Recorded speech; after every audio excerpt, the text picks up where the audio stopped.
بدعتیں بہت ہیں ترکی میں، چونکہ اب اسلام ایک طویل عرصے تک ختم رہا نا، اسلام خلافت ختم ہو گئی، علم دین ختم کر دیا،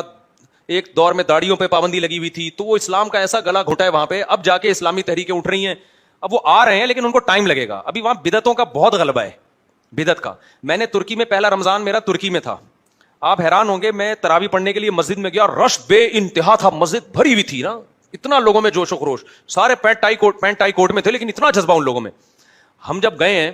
ہم سفر میں تھے، بہت تھکے ہوئے تھے، تو ہم نے کہا چلو تراویح پڑھتے ہیں۔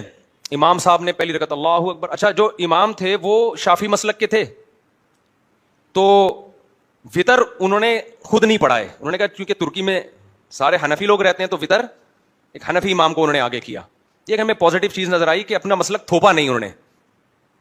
تو اب کیا ہے کہ جب انہوں نے نماز پڑھانا شروع کی نا، تراویح کی پہلی رکعت اللہ اکبر ہم نے نہیں باندھی،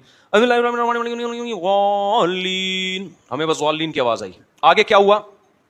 آگے انہوں نے تلاوت کی، وہ اس سے زیادہ عجیب ہے، وہ تلاوت یہ کی ولا اعبد ما تعبدون ولا انتم عابدون ما اعبد لكم دينكم ولي دين، رکوع میں چلے گئے۔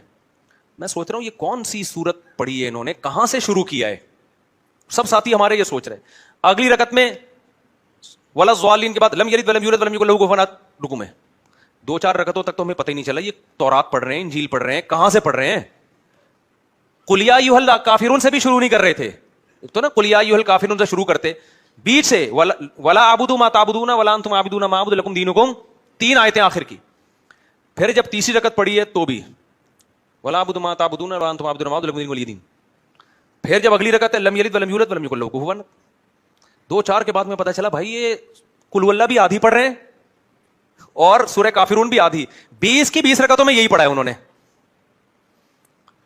تو میرے ساتھ 1-2 لوگ اور بھی تھے، انہوں نے کہا یار یہ اسٹائل کی تراویح ہم نے پہلی دفعہ دیکھی ہے۔ میں نے کہا بیٹا ہم نے گاؤں میں تراویحاں پڑھی ہیں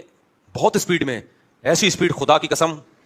فرسٹ ٹائم دیکھنے کو مل رہی ہے، ایسی اسپیڈ ہم نے آج تک نہیں دیکھی۔ پھر وہ انہوں نے کہا وہ جو ہے وہ چونکہ سارے ترکی میں تو 99.9% فقہ حنفی ہے، خلافت تھی نا وہاں، تو اب وہاں پر وہ امام جو تھے وہ حنفی امام آئے نماز پڑھانے کے، انہوں نے پھر وہ وطر میں پوری کسر پوری کر دی، اتنی لمبی 20 تراویح نہیں، جتنا لمبا انہوں نے وطر پڑھا۔ وہ پھر تجوید بہت اچھی تھی ان کی، قرات بہت اچھی۔ ہم نے کہا بھائی آج تو پڑھ لی، اس کے بعد ہم یہ تراویح افورڈ نہیں کر سکتے، لیکن ہم بدگمان نہیں ہوئے ان سے۔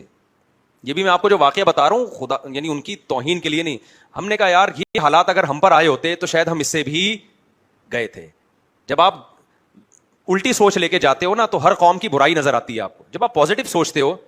تو پھر ہر اس میں بھی آپ کو اچھائی نہ۔ ہم نے کہا یار ان کے اوپر 100 سال لبرل حکومتوں نے حکومت کی ہے، اسلام کا گلا گھونٹا ہے، ان لوگوں نے اتنا بھی بچا لیا نا، رمضان کی تراویح بچا لی، یہ بھی غنیمت ہے،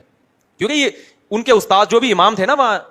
جنہوں نے تراویح پڑھائی، ان کے استاذ ان کی آپ ہسٹری پڑھو، بڑی قربانیاں دی ہیں ان لوگوں نے اس کو بھی بچانے کے لیے، ورنہ تو یہ بھی ختم ہو گیا تھا۔ چھپ چھپ کے نمازیں پڑھتے تھے، چھپ چھپ کے قرآن، تو اتنا بھی رہ گیا، کیا یہ غنیمت ہے بھائی۔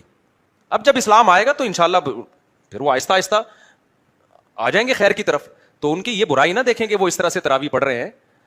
ہماری نظر تو میں جائز نہیں اس طرح پڑھنا، ہم نے تو کہا ہم اپنی اخپل طریقے سے پڑھ لیں گے، لیکن ہم نے یہی کہا کہ یار یہ جو ان لوگوں نے اتنا بھی بچا لیا نا اسلام کو۔ اچھا ترکی میں ایک بدعت اور بھی ہے، ہوتا یہ ہے کہ جب امام نماز فرض نماز پڑھاتا ہے نا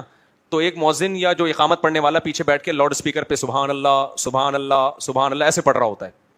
میں جب فرسٹ ٹائم ترکی گیا میں نے کہا بھائی یہ کیا بدعت ہے یار، یہ تسبیح آہستہ سے پڑھو، وہ مائک پہ کیوں پڑھ رہا ہے؟ تو ہمارے استاذ جو ان کو ترکی پہ بڑی معلومات ہے نا، وہاں کی ہسٹری بہت جانتے ہیں، انہوں نے کہا ہوا یہ تھا کہ جب یہاں مسجدوں میں اماموں میں پابندیاں لگی ہیں تو یہاں کے علماء نے کہا کہ اگر ہم یہ تسبیحات مائک پہ نہیں پڑھیں گے نا، یہ آہستہ آہستہ لوگ ان چیزوں کو بھول جائیں گے، تو مجبوراً کہ یہ چیز جو ہے پیچھے بندہ بٹھا کے مائک پہ پڑھ لو تاکہ ان لوگوں کو یہ یاد رہے، یہ بھولے نہیں۔ تو اس طرح سے انہوں نے اسلام کی باقیات کو بچوا، بہت بڑی بڑی قربانیاں دی علماء نے۔ تو انہوں نے کہا جب یہ اب آئیں گے پورے اسلام کی طرف، یہاں دینی ادارے کھولیں گے تو یہ سب چیزیں آہستہ آہستہ انشاءاللہ چھوٹ جائیں گی، لیکن انہوں نے ہمیں کہا کہ ایسا نہ ہو کہ یہاں کے آپ نیا فرقہ بنا دیں کہ یہ سارے بدعتی ہیں۔ لوگ کیا کر رہے ہوتے ہیں ایسے موقع پہ، ابے یہ سارے کیا ہیں، بدعتی ہیں، ان کو تو تراویح پڑھنی نہیں آتی، ان کو تو تسبیح مائک پہ پڑھتے ہیں۔ میں ایک نئی مسجد بنا رہا ہوں، اس کا نام ہوگا قرآن و سنہ اکیڈمی، اور اس میں سب کیڑے نکالتا رہوں گا بیٹھ کے۔ یہ ہمارے پاکستانیوں کا یہ اسٹائل ہے، یہ بھی بدعتی ہے، اس کو مائک پہ تسبیح پڑھتا ہے، وہ بھی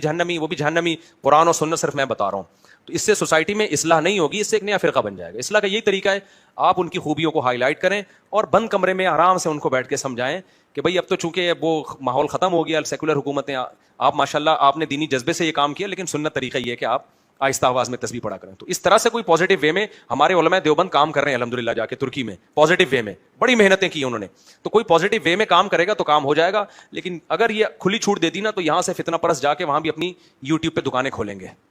لیبل لگائیں گے فرقہ واریت ختم کر رہے ہیں, لیکن ہوگا کیا, مارکیٹ میں نئے نئے فرقے آنا شروع ہو جائیں گے. تو قوم کی اصلاح کرنی چاہیے, اس کا مذاق نہیں اڑانا چاہیے. تمام دوائیں بچوں کی پہنچ سے دور رکھنی چاہیے, پھر بھی آرام نہ آئے تو قریبی معالج سے رجوع کرنا ہے.